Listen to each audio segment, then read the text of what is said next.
अवधूत चिंतन श्री गुरुदेव दत्त श्री स्वामी समर्थ. तुम्हा सर्वांचं स्वामी मराठी या चॅनलमध्ये मी तुमचं मनापासून स्वागत करते आणि आजच्या व्हिडिओला सुरुवात करते. एकादशीच्या दिवशी मी काही गोष्टी करायच्या आहेत, त्या गोष्टी केल्याने तुमच्या ज्या काही मनातील गोष्टी आहेत त्या सर्व गोष्टी तुमच्या मनासारख्या घडतील. आषाढी एकादशी हा दिवस खूप महत्त्वाचा असतो. हा दिवस भगवान विष्णूंना समर्पित आहे आणि भगवान विष्णू हेच सर्व काही आहेत. तर त्यामुळे या दिवशी जर आपण भगवान विष्णूंसाठी काही उपाय केले तर आपल्या आयुष्यामध्ये कशाचीही कमी राहणार नाही. आषाढी एकादशीच्या दिवशी मी तुम्हाला सांगते, त्यातला जमेल तो उपाय तुम्ही करण्याचा प्रयत्न करा. हे उपाय अगदी साधे आणि सोपे आहेत आणि अतिशय प्रभावी असे हे उपाय आहेत. हे उपाय तुम्हाला करायला 5 ते 10 मिनिटापेक्षा किंवा जास्तीत जास्त 15 मिनिटापेक्षा जास्त वेळ तुम्हाला लागणार नाही. आणि हा जर उपाय तुम्ही केला तर याचे 100% चांगले अनुभव आहेत, ते तुम्हाला नक्कीच येतील. आषाढी एकादशीच्या दिवशी आपल्याला हा उपाय करायचा आहे. तर तो उपाय म्हणजे कोणता, तर तुळशीचा उपाय करायचा आहे. त्यानंतर एक तांब्याभर पाण्याचा उपाय आहे, तो आपल्याला करायचा आहे. जर तुम्हाला कर्ज झालेले आहे, तुम्हाला मूलबाळ होत नाही, पती पत्नीमध्ये नेहमी वाद होत राहतात, तुमच्या काही आर्थिक समस्या आहेत, शारीरिक समस्या आहेत किंवा तुम्हाला काही मानसिक त्रास आहे, तुम्हाला कोणताही त्रास असेल तर या आषाढी एकादशीच्या दिवशी तुम्हाला मी सांगितलेले जितके उपाय करता येतील तितके उपाय तुम्ही अवश्य करण्याचा प्रयत्न करा.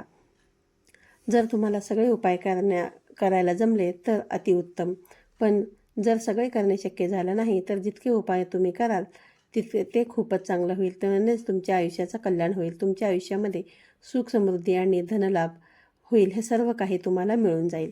आषाढी एकादशी म्हणजेच भगवान श्रीहरी विष्णू यांना प्रिय असलेली ही आषाढी एकादशी आहे. आपल्या डोळ्यासमोर ज्यावेळेस आपण आषाढी एकादशीचं नाव घेतो तेव्हा सर्वात अगोदर येतात विठ्ठल भगवान आणि माता रुक्मिणी येते. पंढरपूर आपल्या डोळ्यासमोर येतो. पंढरपूरची वारी आपल्या डोळ्यासमोर येते. विठ्ठल भगवान हेच काय, पण भगवान विष्णूंचंच रूप आहेत. तर त्यामुळे या दिवशी आपल्याला भगवान विष्णूंची जमेल तेवढी सेवा करायची आहे, उपाय करायचे आहेत, ज्यामुळे भगवान विष्णू आपल्यावर प्रसन्न होतात. आपल्या जीवनामध्ये ज्या काही असंख्य अडचणी आहेत त्यापासून आपल्याला ते दूर होण्यासाठी मदत करतात, मार्ग दाखवतात. आपण मनुष्य आहोत, त्यामुळे आपल्या आयुष्यामध्ये सुख आणि दुःख हे येतच राहतं. पण आपल्या आयुष्यामध्ये आलेल्या त्या दुःखापासून आपल्याला बाहेर निघण्याची ताकदसुद्धा आपल्याकडे असायलाच पाहिजे.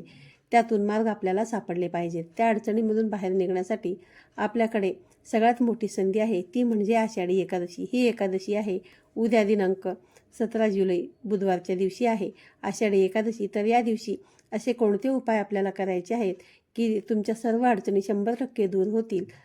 तर ते उपाय कसे करायचे आहेत हेच मी तुम्हाला आजच्या व्हिडिओमध्ये सांगणार आहे.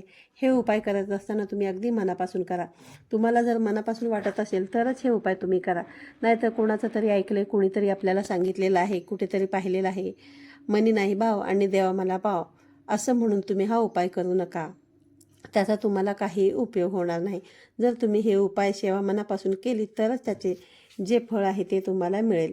उपाय करायला मी व्हिडिओमध्ये सांगितल्याप्रमाणे 2 ते 15 मिनिटापेक्षा जास्त वेळ तुम्हाला लागणार नाही. त्यामुळे हे जे काही उपाय आहेत ते तुम्ही अगदी मनापासून करा आणि श्रद्धेने भक्तिभावाने हे उपाय करा, तर त्याचे जे फळ आहे ते तुम्हाला मिळेल. सगळ्यात पहिला उपाय म्हणजे हा अतिशय प्रभावी उपाय आहे. तो उपाय असा आहे की आषाढी एकादशीच्या दिवशी तुम्हाला सकाळी लवकर उठून, शक्य असेल तर तुम्ही ब्रह्ममुहूर्तावरती उठायचा प्रयत्न करा. उठल्यानंतर तुम्ही तुमच्या घरातली जी साफसफाईची कामं आहेत ती कामं करा. एकादशी असल्यामुळे बऱ्याच जणांना सुट्टी असते, त्यामुळे जास्त वेळ झोपून राहण्याचा त्यांचा प्लॅन असेल. पण एकादशी असल्यामुळे तुम्ही या दिवशी लवकर उठा. लवकर उठून तुम्ही तुमच्या घरामधील स्वच्छतेची कामे करून घ्या. जाळे जळमटे हे काढून घ्या. तुमचा घराचा मुख्य दरवाजा आहे तो स्वच्छ करा. तुमचा जो उंबरठा आहे तो उंबरठ्याला तुम्ही हळदीचे लेपन करू शकता. मुख्य दरवाजावरती तुम्ही हळदी आणि कुंकवाने स्वस्तिक काढा. जर तुम्हाला शक्य असेल तर या ठिकाणी तुम्ही स्वस्तिक काढण्यासाठी चंदनाचा सुद्धा या ठिकाणी तुम्ही वापर करू शकता. दारासमोर सुंदर अशी छानशी रांगोळी काढा. जर तुम्हाला जमेल तर आत्ताच व्हिडिओत सांगितल्याप्रमाणे तुम्ही हळदीचे लेपनसुद्धा न चुकता करा. हे असे केल्याने आपल्या घरामध्ये नकारात्मकता येत नाही. यासाठी हा अतिशय प्रभावी उपाय आहे. यासाठी जेव्हा आपल्या घरामध्ये नकारात्मकता येत नाही, त्यामुळे जी काही आपण सेवा करतो, उपाय करतो, त्याचा जो फायदा आहे तो आपल्याला 100% मिळतच असतो. या एकादशीच्या दिवशी आपल्याला सगळ्यात पहिले लवकर उठायचं आहे. तुम्हाला घर स्वच्छ करून घ्यायचं आहे. यासाठी घर स्वच्छ करण्यासाठी तुम्हाला जास्तीत जास्त 10 ते 15 मिनिटं लागतील. त्यामुळे घर स्वच्छ तुम्ही न चुकता करायचं आहे. जाळे जळमटं जे असतील ते तुम्हाला आठवणीने काढून घ्यायचे आहेत. आत्ताच व्हिडिओत सांगितलं की मी तुम्हाला जे काही सेवा करत असतो ते आपलं घर स्वच्छ असेल तरच माता लक्ष्मी आपल्या घरामध्ये येते, वास करते. त्यामुळे आपल्या सेवेचं जे काही फळ आहे ते आपल्याला मिळत असतं. त्यानंतर तुम्ही देवपूजा करा. देवपूजा करताना तुम्हाला तुमच्या देवाऱ्यामध्ये माता लक्ष्मी असेल, भगवान विष्णू असेल, यांचा फोटो असेल किंवा मूर्ती असेल. जर तुमच्याकडे फोटो असेल तर तुम्हाला तो फोटो स्वच्छ पुसून घ्यायचा आहे, आणि मूर्ती असेल तर तुम्हाला माता लक्ष्मी आणि भगवान विष्णू यांची मूर्ती असेल किंवा विठ्ठल रुक्मिणींची मूर्ती असेल, या मूर्तीला तुम्हाला दुधामध्ये थोडंसं केशर घालून अभिषेक करायचा आहे. ते करत असताना तुम्हाला त्याच्यामध्ये चिमूटभर हळदसुद्धा घालायची आहे. जर तुमच्याकडे असेल तर थोडंसं केशरसुद्धा तुम्ही याच्यामध्ये घालू शकता. ज्यावेळेस तुम्ही अभिषेक कराल त्यावेळेस तुम्हाला ओम नमो भगवते वासुदेवाय, ओम नमो भगवते वासुदेवाय किंवा विठ्ठल नामाचं तुम्ही जप करतसुद्धा मूर्तीचा अभिषेक करू शकतात. अभिषेक करताना प्रत्येक वेळी तुम्हाला संस्कृतमधील जे काही स्तोत्र आहेत ते म्हटलेच गेले पाहिजेत असं काही नाही. त्याऐवजी तुम्ही नामस्मरण भगवानांचे जप करतसुद्धा तुम्ही अभिषेक करू शकता. अगदी तुम्हाला मनापासून ओम नमो भगवते वासुदेवाय नमः, ओम नमो भगवते वासुदेवाय नमः किंवा ओम नमो भगवते वासुदेवाय किंवा विठ्ठल विठ्ठल असे जरी म्हणत तुम्ही पूजा केली तरीसुद्धा चालेल. आणि घरच्या घरी आपण पूजा कशी करायची याबद्दलचा सुद्धा व्हिडिओ आपल्या चॅनलवरती आहे. तो तुम्ही नक्कीच जाऊन बघा. त्याची लिंक मी तुम्हाला डिस्क्रिप्शन बॉक्समध्ये देते. अभिषेक केल्यानंतर तुम्हाला मूर्ती जागेवर ठेवून द्यायची आहे आणि तुम्हाला मनोभावे प्रार्थना करायची आहे. तुमची जी काही मनोकामना आहे ती मनोकामना तुम्हाला देवाला सांगायची आहे. तुमचं जे काही मागणं आहे ते देवाला मागायचं आहे.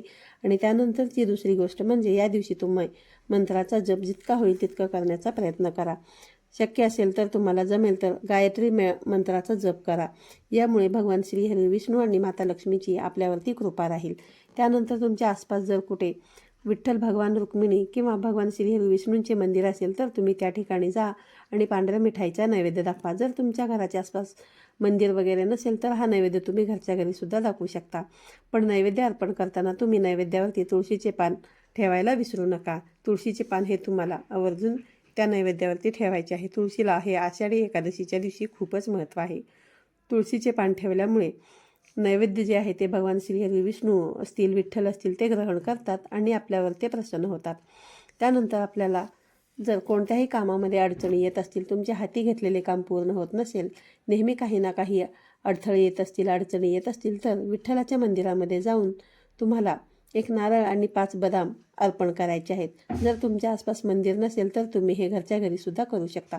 ज्यावेळेस तुम्ही हे मंदिरामध्ये कराल त्यावेळेस ते अर्पण करून तुम्ही घरी येत असता. पण ज्यावेळेस तुम्ही हे घरामध्ये करत असता त्यावेळेस दुसऱ्या दिवशी तुम्ही त्याचा प्रसाद म्हणून घरातील लोक ग्रहण करू शकाल. त्यासाठी तुम्हाला एक नारळ आणि 5 बदाम हे विठ्ठल भगवान यांना, भगवान श्रीहरी विष्णू यांना तुम्हाला अर्पण करायचे आहेत.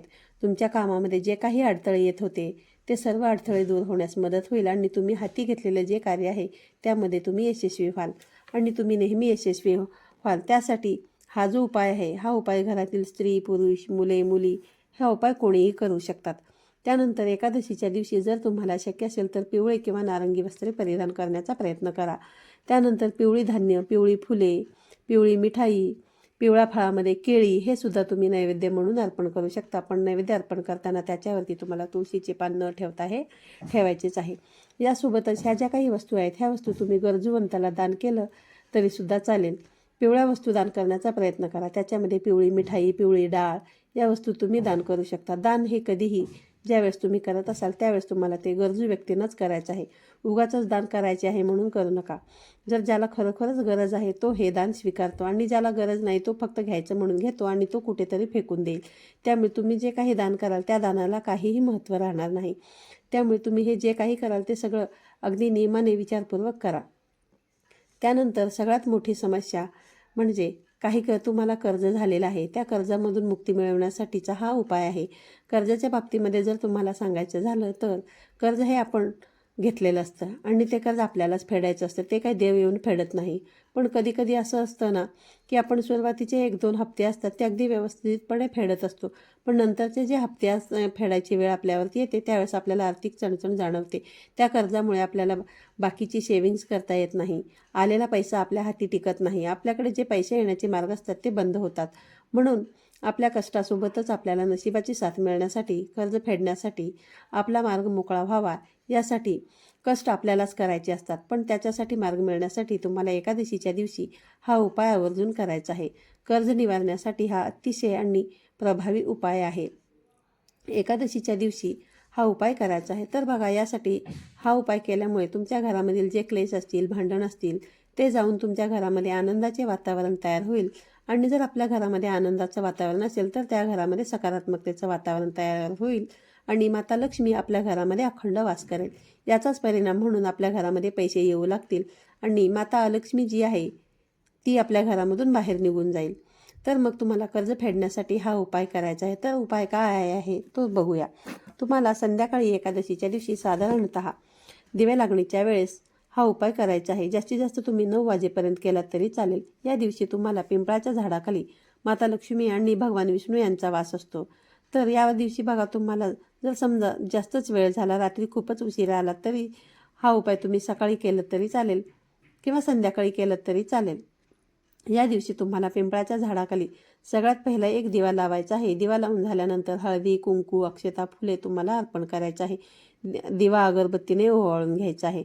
त्यानंतर एका तांब्यामध्ये तुम्हाला पाणी घेऊन एक तांब्याभर पाणी तुम्हाला तिथे पिंपळाच्या झाडाला अर्पण करायचं आहे. आणि पाणी अर्पण करून झाल्यानंतर तुम्हाला त्या ठिकाणी 1, 3, 5, 7 अशा विषम संख्येमध्ये तुम्हाला पिंपळाच्या झाडाला प्रदक्षिणा घालायची आहेत.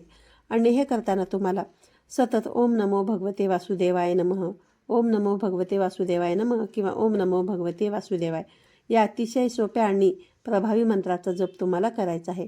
हा खूप साधा आणि सोपा उपाय आहे. पिंपळाच्या झाडाची तुम्हाला सेवा करायची आहे. पिंपळाच्या झाडामध्ये साक्षात माता लक्ष्मी आणि माता भगवान श्रीहरी विष्णू यांचा वास असतो. त्यामुळे तुम्हाला तुमचं कर्ज फेडलं जाण्यासाठी याची मदतच होईल. कर्जामध्ये छोट्या मोठ्या कुठलंही कर्ज असेल तर त्यापासून तुम्हाला सुटका मिळवायची असेल तर एकादशीच्या दिवशी हा उपाय तुम्ही नक्की करा. त्यानंतर तुम्हाला तुळशीचा सुद्धा उपाय करायचा आहे. तुळशीला सुद्धा एकादशीच्या दिवशी खूप महत्त्व आहे, हे आपल्या सर्वांनाच माहिती आहे. बघा, ज्या घरामध्ये रोज तुळशीची पूजा केली जाते त्या घरामध्ये सगळ्यात पहिली वाईट गोष्टींचा जो काही प्रभाव असतो तो खूप कमी असतो. वाईट गोष्टी असतात, नाही तसं नाही, पण त्या कमी प्रमाणामध्ये असतात. आपण ज्यावेळेस बाहेर जातो येतो त्यावेळेस आपल्यासोबत काही नकारात्मकता घरात येत असते. त्यामुळे छोट्या मोठ्या वाईट गोष्टी ह्या घडतच असतात. पण जिथे तुळशीची रोज पूजा केली जाते त्या घरामध्ये कमीत कमी संकटे येतात. त्या ठिकाणी माता लक्ष्मीचा भरभरून आशीर्वाद त्या घरावरती असतो. आर्थिक समस्या घरामध्ये शक्यतो जाणवत नाहीत आणि जरी जाणवल्या तर त्यातून मार्ग निघण्यासाठी मदत होत असते. बघा, रोज संध्याकाळी तुम्ही सकाळी तुळशीला अगरबत्ती, दिवा न चुकता लावायचा आहे. हे माझ्या घरामध्ये नेहमीच मी करत असते. संध्याकाळी ज्यावेळेस आपण दिवा लावतो त्यावेळेस तुम्हाला शुभंकरोती न चुकता म्हणायचे आहे. शुभंकरोती हे आपल्या घरामध्ये म्हटली गेलीच पाहिजे. एकादशीच्या दिवशी तुम्हाला तुळशीची पूजा न चुकता करायची आहे, पण तुळशीला तुम्हाला स्पर्श न करताच हे करायचं आहे. कारण एकादशीच्या दिवशी तुळशीला स्पर्श करायचा नसतो. तुळशीला स्पर्श न करताच तुम्हाला हळद, कुंकू, अक्षता वाहून, अगरबत्ती ओवाळून, दिवा ओवाळून पूजा करून घ्यायची आहे. आणि संध्याकाळी तुम्हाला तुळशीजवळ हातपाय धुवून गाईच्या तुपाचा दिवा लावायचा आहे. आणि जर तुमच्याकडे गाईचं तूप नसेल तर तुमच्याकडे जे कुठलं तूप असेल त्या तुपामध्ये तुम्हाला चिमूटभर हळद घालून हा दिवा तुम्हाला लावून घ्यायचा आहे. आणि जर तुमच्याकडे गाईचंच तूप असेल तरीसुद्धा तुम्ही त्याच्यामध्ये चिमूटभर हळद टाकली तरीसुद्धा चालेल. आणि हे सर्व तुळशीची पूजा करत असताना तुम्हाला ओम नमो भगवते वासुदेवाय, ओम नमो भगवते वासुदेवाय ह्या मंत्राचा जप तुम्हाला करायचा आहे. शक्यतो तुम्ही सकाळी आंघोळ झाल्यानंतर, देवपूजा करून झाल्यानंतर तुम्ही ज्यावेळेस तुळशीची पूजा कराल त्यावेळेस तुम्ही हळद, कुंकू, अक्षता, अगरबत्ती ओवाळून पूजा करू शकता. आणि संध्याकाळी न चुकता तुम्हाला तुळशीजवळ तुपाचा दिवा लावायचा आहे. आणि दिवा लावण्यापूर्वी तुम्हाला त्याच्यामध्ये चिमूटभर हळद जी आहे ती तुम्हाला टाकून घ्यायची आहे. हळदीमुळे जी काही नकारात्मकता असते ती नकारात्मकता दूर होते आणि नकारात्मकता आपल्या घरामधून निघून जाण्यास मदत होते. आपल्या घराच्या आसपास सकारात्मक लहरींचं निर्माण होतात. सकारात्मकतेचं वातावरण तयार करत असतं, सकारात्मकतेचं वातावरण तयार होत असतं. त्यामुळे हे करत असताना मी व्हिडिओत सांगितल्याप्रमाणे तुम्हाला ओम नमो भगवते वासुदेवाय नमः, ओम नमो भगवते वासुदेवाय नमः या मंत्राचा जप करायचाच आहे. असे अगदी साधे आणि सोपे उपाय आजच्या व्हिडिओमध्ये मी तुम्हाला सांगितलेले आहेत.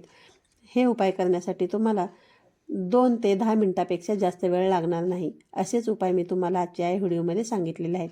पण आषाढी एकादशीचा हा दिवस खूपच महत्त्वाचा आहे. महिला, पुरुष, मुले, मुली कुणीही हा उपाय करू शकतात. तुम्हाला महिलांना जर मासिक धर्म असेल तर हा उपाय घरातल्या तुमच्या पुरुषांनी केलं तरी चालेल, मुलांनी केलं तरी सुद्धा चालेल. पण जर तुमच्या घरामध्ये सुतक असेल तर मात्र तुम्हाला हे उपाय करता येणार नाहीत. अशा काही गोष्टी आहेत ज्या आपल्याला आषाढी एकादशीच्या दिवशी करायच्या आहेत आणि तुम्ही न चुकता हे उपाय करा. काही दिवस जे असतात ते वर्षातून एकदाच येणारे असतात आणि हे दिवस खूपच महत्त्वाचे असतात.